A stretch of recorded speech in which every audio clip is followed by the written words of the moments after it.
Okay. We are rounding the bend here at the Planet MicroCap Showcase Vegas 2024, and I'm very excited to introduce our next presentation here at the event. It is the team from GLXZ Gaming. Take it away.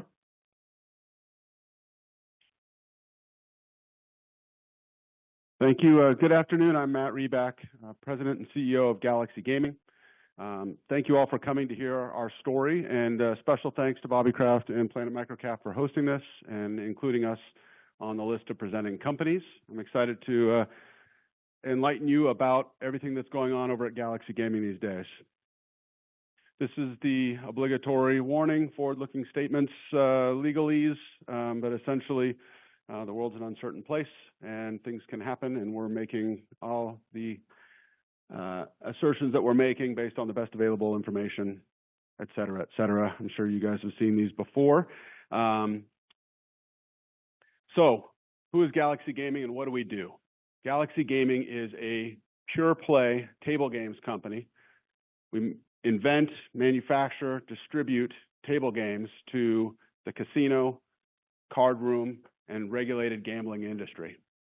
We are a global company, so our businesses will, you'll see our products around the world. We are also an omni-channel table games expert, and by omni-channel, what we mean is land-based and more online. There's a little bit of a hybrid category in between, which are electronic table games. They're table games, but they're electronic, and so they're kind of in between a traditional felt game and an online game. That's what we do. We're omni-channel table games experts. Games, basically, a lot of what makes us different is the library of amazing brands that we have that are known and loved by players. We have what we believe is the industry's best library of brands. These are brands you're going to find on our products anywhere throughout the world and online. Some of the products you can see here, like our 21+3, like our Progressive, and like our Baccarat products are just some examples of some of the things that we bring to the market. So how do we do it? This is a set of our core values. We wanted to start with our core values because this is what really fuels our company and is one of the things we think makes us different. We're really focused on taking care of one another. We're focused on building great teams. That's something that I've always taken pride in, is the ability to assemble a great group of people and have them be real proud of where they work. It's great for retention. It's great for attraction. And you'll see in some slides coming up that we've been able to attract an amazing, talented board and leadership team. We also, you'll see in the middle here, obsessive customer service is our business. We put it right in the middle because we start and end our day thinking about our customers. And if our customers are happy, and we are B to B to C, so the end patron needs to be happy with the play experience, and our customers are the card room operator also needs to be happy and have a great experience for their end users. We track NPS, Net Promoter Score, and we ask our customers all the time, how are we doing? And we consistently track 90+. That's something that we're also very proud of, and that gets down to every single touch point they have with us. We try to over-deliver. We strive for operational excellence, innovation. That's what makes a difference. We're not the biggest gaming company in the world. You've probably heard of folks like Aristocrat and Light & Wonder and IGTs. Folks they're bigger than us, but we strive for operational excellence, and we try to use innovation as a differentiator. And so once we start to talk about some of the products on both sides of our business, you'll start to see how that comes to light. One thing you will see is we don't have shareholder value on this slide. Shareholder value is one of my goals. It's my primary goal, but it's not in our core values because we believe if we deliver on our core values, the shareholder value will be there. So those are our core values, and I'm not sure how familiar all of you are with GLXZ, or if maybe this is your first time getting exposed to GLXZ. So just a quick backstory of GLXZ so that you understand the context of our company. In 1997, we were founded by an individual who invented the side bet Lucky Ladies. You may have seen that on a lot of tables around the world. There's certainly a lot here in Vegas. Became a public company in 2009. Our founder founder and former CEO and owner, ran into a little bit of trouble in 2013, had some trouble with some regulators, was unable to get licensed, and the company had a limitation on its ability to grow. Entered into a couple-year struggle with him starting in 2017, which concluded in 2019 with a redemption. That redemption was something that was pivotal for our company because following that, we were able to get licensed in 50 brand new jurisdictions around the world. And there are still more to go, and that's one of the things that we believe leads us to have quite a bit of white space. And then, so there was litigation that was involving that former founder, and that was all resolved in 2021. So a bit of a checkered past. Coming out of that was always, and underlying that was always a solid foundation of product. This company has always been product, product, product, as you can see, starting with Lucky Ladies. We added 21+3. We've added distribution rights for amazing brands like Perfect Pairs and Easy Baccarat as well. So a great collection of product, great team. And then with this change and this redemption, it allowed us to kind of clean the slate and move forward. So what have we done in the last year? This is a very relevant year for you all. So in 2023 in April, we signed an extended deal with Evolution. Evolution is the largest operator of online games, and their focus is really live table games. They are the 800-pound gorilla in live table games. They do it very well. As they said, player experience is a religion at Evolution. We knew that that was a good fit for us. Our table games in their live dealer environment and their RNG environment distributed around the world is the partnership that we struck back in April of 2023, and that was a 10-year extension. So we are in that partnership with them for a long time. Then shortly after that, we did a deal with folks at Talisman Group for Easy Baccarat. Easy Baccarat is the leading non-commissioned Baccarat game in the world, and it was formerly held by Light & Wonder for 10 years. And we came in and were able to wrestle that brand away and sign a deal. So we are the exclusive distributors of Easy Baccarat in most markets in the world. It's a non-commissioned Baccarat. It was revolutionary when it was invented, and now we inherited over 650 table applications that are out there on a recurring revenue basis. So if you've seen Easy Baccarat, you know it is definitely one of the biggest brands in the space. In July of 23, we launched our Galaxy operating system. This is a platform that delivers, it's a technology platform that sits on tables and delivers an enhanced table games experience. Progressives and other features and functions that happen at the table that enhance the felt experience that a player would normally experience on any type of table game. And then November 23, that's my ugly mug up there. They made a leadership change, brought me in as CEO. I've been in the industry for 22 years, been at other major companies. I've been on the operator side for 11 years and on the manufacturer side for 11 years, so about 50-50. And I came over, and my charter is to focus on product, focus on expanding this business, and focus on growth. The good news is it was a great core foundation and a great leadership team. I'll show you this. There's some names. If you're familiar with gaming, Mark Liparelli is our chairman of our board. Gavin Isaacs is a board member. These folks have been they're industry legends. They've been around. Gavin was the CEO of Scientific Games and the former president of Aristocrat. Mark was a senior gaming executive. He's currently still active, and he's the former chair of the Nevada Gaming Control Board. So a really talented board, everybody from top to bottom on the board side. On the management side, myself, over 20 years. Harry Haggerty, over 20 years. He's here as our CFO, and he's been in the industry for a long time, even before Galaxy.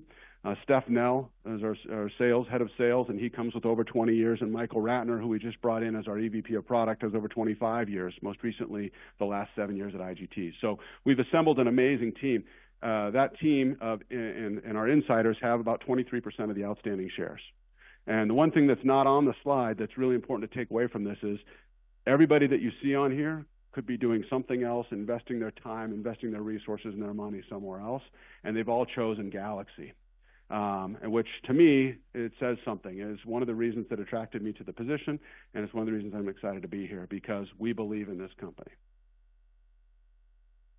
And we're going to bring all of our experience. There's really nothing that can happen in gaming that we haven't seen. Somebody on our team hasn't seen. Here's some Galaxy by the numbers. We're in 645 land-based gaming installations, over 5,100 tables in 30 countries. Been in the business 18 years, which I showed you earlier. We have gaming licenses in 143 jurisdictions. As I mentioned, 50 of those are since we parted ways with the founder. We have about 324 customers, 50 employees. The NPS score there of 94.2 is our last score. We're on 76 cruise ships. 50 of those are with Carnival Cruise Lines. And then we have products on other cruise ships where gaming is one of their key revenue generators. Big number at the bottom. This is the minimum number that we were able to verify. We believe the number is higher than this, but we're reporting $3.5 billion in iGaming wagers placed on our products in the trailing 12 months. So through our partnership with folks like Evolution, Pragmatic, Playtech, our games are getting out there, and we believe we're on somewhere north of 80–90% of the iGaming applications in the world. Our products can be found through these distribution partners. Some key investment highlights. This is what we think makes us different and a good investment prospect. Recurring revenues is where it's at, and we are predominantly recurring revenues. We're north of 90% of our revenue every year comes from recurring. As I'll talk about in a little bit, how our revenue model works. Those are the transactions we're involved in with our customers. It's on either a fixed fee or a performance-based recurring revenue. And so that's a strong point in our favor. Highly recognizable brands. I've talked about some of those. I'll go through a few more in a minute here, but it is all about brands. Brands matter, and they matter to gamers, people who gamble. For them, there's a lot of superstition and there's a lot of brand affiliation, and so we've collected a stable of an amazing library of brands. We also have high EBITDA margins. This is because of that recurring revenue, and it allows us to scale. The growth in online and the growth in our recurring revenue allows us to scale and preserve high EBITDA margins. We're also very disciplined on the cost side. Our net promoter scores we talked about, and then aligned management team with a proven track record. I showed you the board and the management team, and all of us being shareholders. It means we're all aligned with our investors. So on the land-based side, our land-based business, we have games that we call felt, and we have technology that works with the felt to deliver what we would call an enhanced table game experience. So a felt would be a base game like blackjack. Blackjack is in the public domain. So we have our own premium games like Heads Up Hold'em and Easy Baccarat, which are felt games. We also have side bets. Side bets are bets that you can make in addition to the base game in order to enhance your playing experience and create some more volatility and excitement. And then we also have progressives. Progressives are products that sit on top of a table where a portion of your base bet goes to a progressive meter, and that number scrolls until an event happens, a defined event in a pay table, and the player who's playing and has wagered the progressive can win that amount. Very exciting. Those numbers get really big. And then we also have associated tech and hardware. So this is our land-based revenue model. We get a base game in. If the base game is a public domain game like blackjack or craps, we get side bet. We try and place a side bet there. The world's most famous side bet is 21+3, which is a property that we own, an IP that we own. And you'll see that side bet on there, which has its own pay table that's played alongside the core blackjack game. And then we try and get a second side bet. So we'll put Lucky Ladies on there in addition to 21+3. And we get paid for every side bet that we put on there. And then we'll add a progressive. I told you what progressives were. They have their own sensors. And so the player then has an optional ability to play the base game, a couple side bets, and the progressive. And what that does is it's a win-win situation for the player who has more volatility, because instead of playing a 2% game like blackjack, where there's a 2% house advantage, and they have to play slowly to win because you're only winning your bet back, they're now playing a game that has a lot more volatility in it, and so the house makes more money and the player has more excitement. And so that relationship, we've seen the proliferation of side bets, and we've been on the tip of the spear for that. So those are our basic products at the moment. Our progressive technology, I mentioned GOS earlier. GOS is it's an amazing platform. It's a foundation on which we're going to continue to add features. We built it to be scalable, and so right now it delivers progressives, and there's a whole list of other functionality that we're looking to add to that will help differentiate our products and help make gaming on a Galaxy table that much more fun. Here's some of our land-based customers. Some of you familiar with games, Las Vegas or casinos will recognize a lot of these. Caesars, Boyd, Carnival, I mentioned, Golden Gaming, MGM Resorts, Wynn. We have products pretty much everywhere. And then overseas, we have quite a bit of business over in the EMEA region.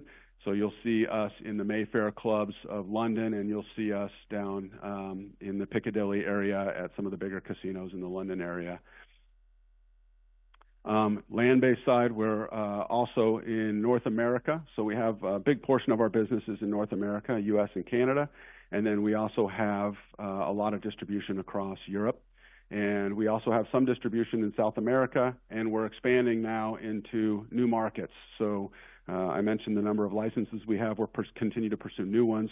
One of our newest ventures is into South Africa. And then we're also looking closer to home at places like British Columbia. This is how land-based growth happens for us. We expand in, it's really fourfold. We expanded in new markets. I just mentioned a couple of those.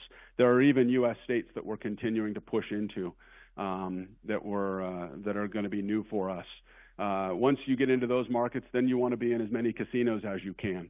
There's all sorts of white space there for us to continue to penetrate casinos.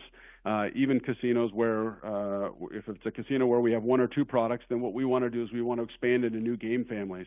So maybe they have our blackjack product. We want to get into there and get their craps product. We want to get their poker product. We want to get a product on roulette as well. So start with markets, then you go to casinos, then you go gaming families, and then our ultimate objective is to add more billable products per table. So I mentioned the revenue model on the prior slides. We're trying to get as many billable units per table as we can, and we've had tremendous success doing that. We're not in every casino at the moment, but every one that we're not in, we are laser focused on, and so that's where you're going to see a lot of growth coming from number 2 up there. Wanted to show just a little comparison to our competitive set. I think it's a consensus that there are really 3 predominant table games providers that we compete with in North America, certainly. That's Light & Wonder, AGS, and ourselves. And what I wanted to do here, we took from their filings just to show the revenue growth that Galaxy Gaming is generating 22.4% year over year from 22 to 23. AGS, their table games division, because they also have a slots division, their tables were growing at 18.7, and Light & Wonder at 12.7. So for a company of our size, we're really punching above our weight, and we're continuing to innovate, and the market is responding. We're continuing to see that growth. On the iGaming side, so our model is we have great products, and the idea is to get them in as many channels as we can. Land-based is an obvious one. We're sitting here, a couple hundred yards from here. You can go and you can see table games down there. Other channels would include iGaming. Right now, iGaming is worldwide. It's growing massively. In the United States, there are only 7 states with legalized iGaming, and really 3 of those that matter. So you'll hear about Pennsylvania, New Jersey, and Michigan. These are big states. The consensus amongst analysts and in the public, you can go read, is that more states will come. Nobody knows how many and nobody knows when, but more states will come. And states need the tax revenue, and iGaming is a great way to generate that. So you're seeing a proliferation of sports betting, and following behind that will be iGaming, legalized table and slots. So we don't have any insight into that other than to say we believe what we read and that we think that this market will expand, and we'll be there to expand because our products are in those pipes ready to go.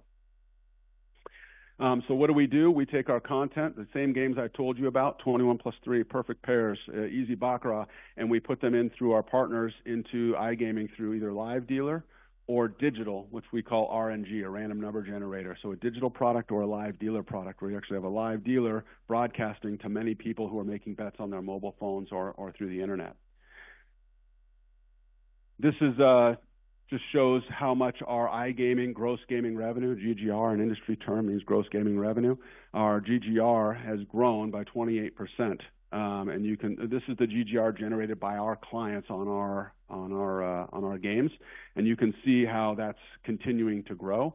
And you'll see stair steps as new markets come on and as new channels open up for us. But this is a market that we see as growing really well for us. These are some of the partners And I apologize for the speed. I know we have a half hour. I wanted to give you guys as much of a vision of our company as I could.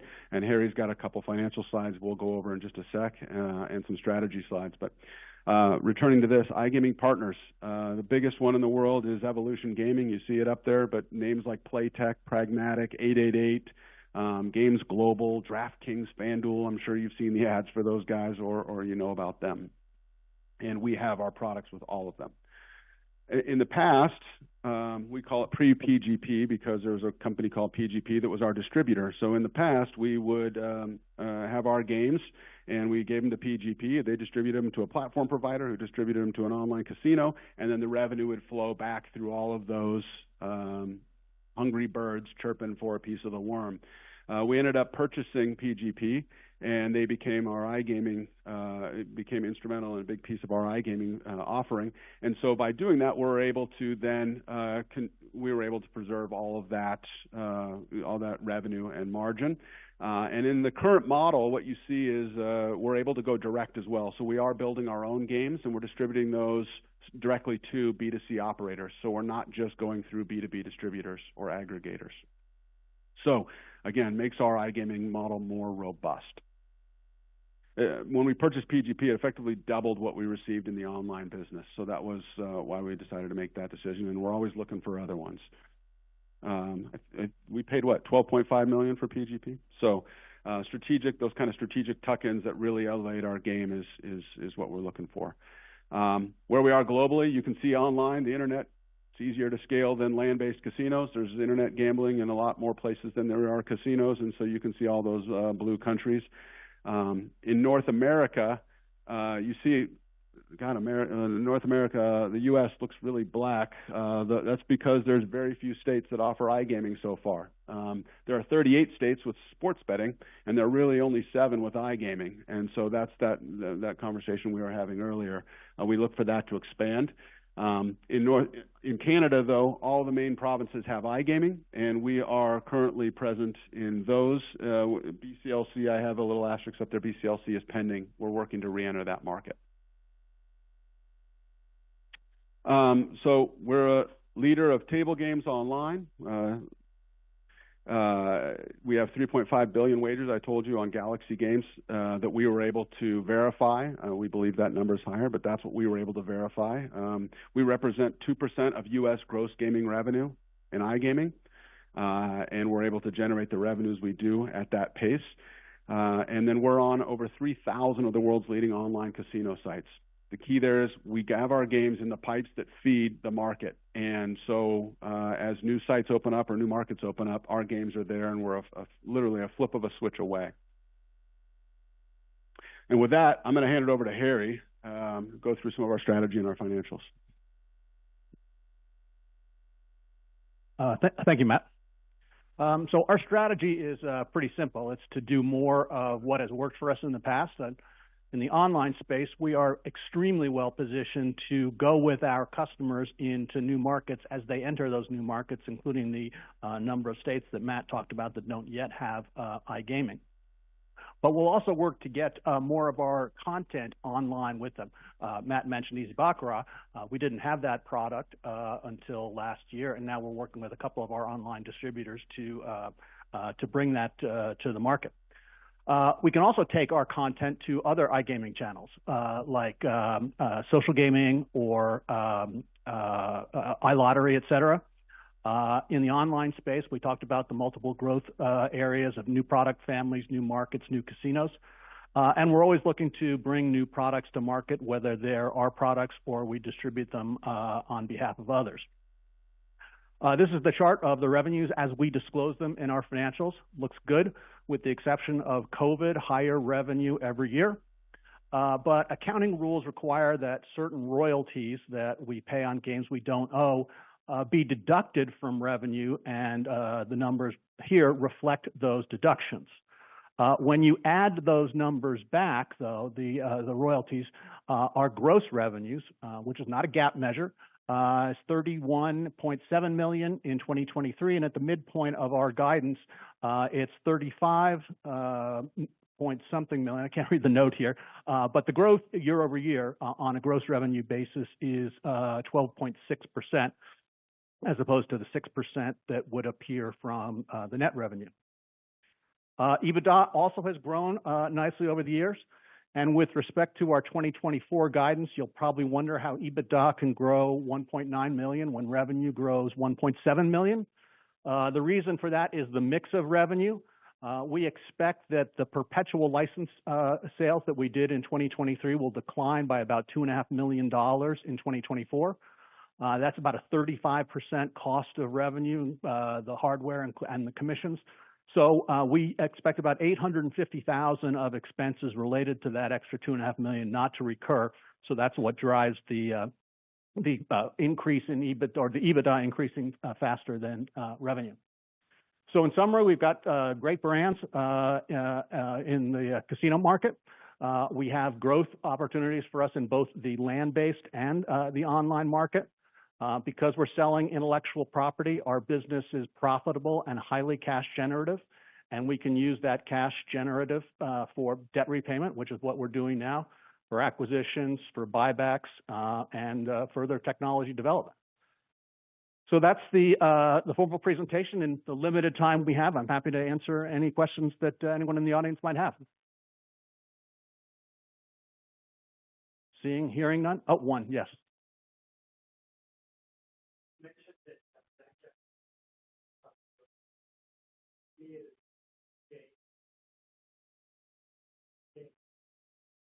Time frame during which it's proprietary or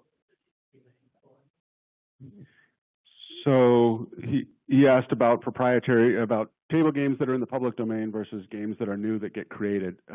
Generally, games like Baccarat has been around for 500 years, right? It was Chemin de Fer before, and it became Baccarat in the current game, in its current format. Craps has been around forever. Blackjack's been around forever. So those basic games are in the public domain. The games that we make, we own trademarks on, and those are on the side bets and progressives. If it's what we would call a premium game or a base game like Heads Up Hold'em, that's a game where we would get a trademark on that, create our own pay table, and then it's really a brand that you're creating versus it's not something that's patentable necessarily. The technology side is different. Our progressives are things where we do have patents pending because technology in the gaming space is easier to patent. But on the felt side, it's really around trademarks and building brands and trying to recombine play experiences into new products. So blackjack, it's not like we're going to reinvent blackjack. What we do is we make blackjack better by putting 21 plus 3 and perfect pairs on it and allowing the player to have 3 bets to make and a chance to win 30, 40, 50 times their bet instead of just their bet back or 1.5 times their bet back on a blackjack. Does that make sense? Yeah.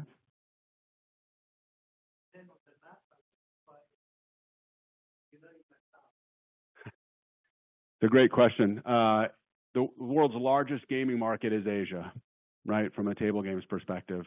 And we don't have product on the land-based side over there. All of our product is in North America at the moment, heavily in EMEA, and then we're in Latin America and Africa and expanding there. We don't have product in Macau, but it's a market we're looking at.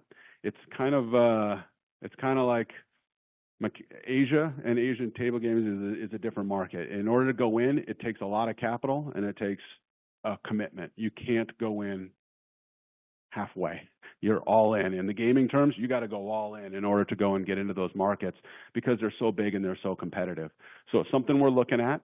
It's something we know will take investment. And until then, we're focusing on areas where we have a tremendous amount of growth.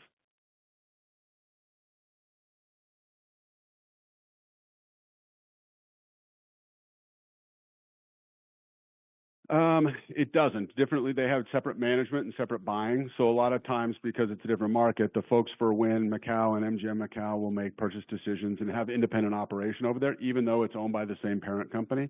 Some of it is there's different product and different licensing and different regulations. So in order to do it, you have to go, like I said, all in. You got to get the product, you got to get the licenses, you got to get the distribution, you got to get the service, and then you have to go over there and establish operations. So it is a big undertaking, but it's absolutely something we're looking at, and it's a lot of white space.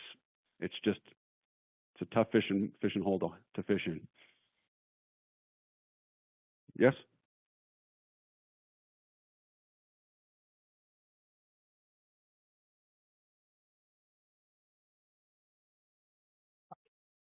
I'm sorry, I can't hear you because the door's open. Yeah.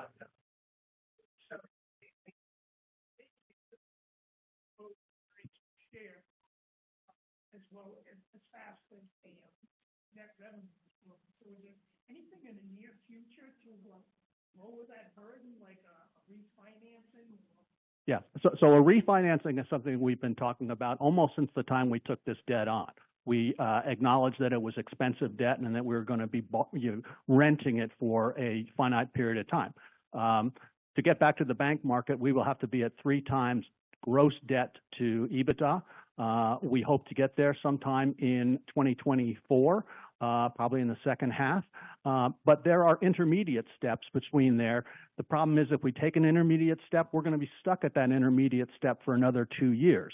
So we'd rather wait to get to the full place we want to be in 2024 as taking the half step and being stuck there for 2 years. Thank you, everybody.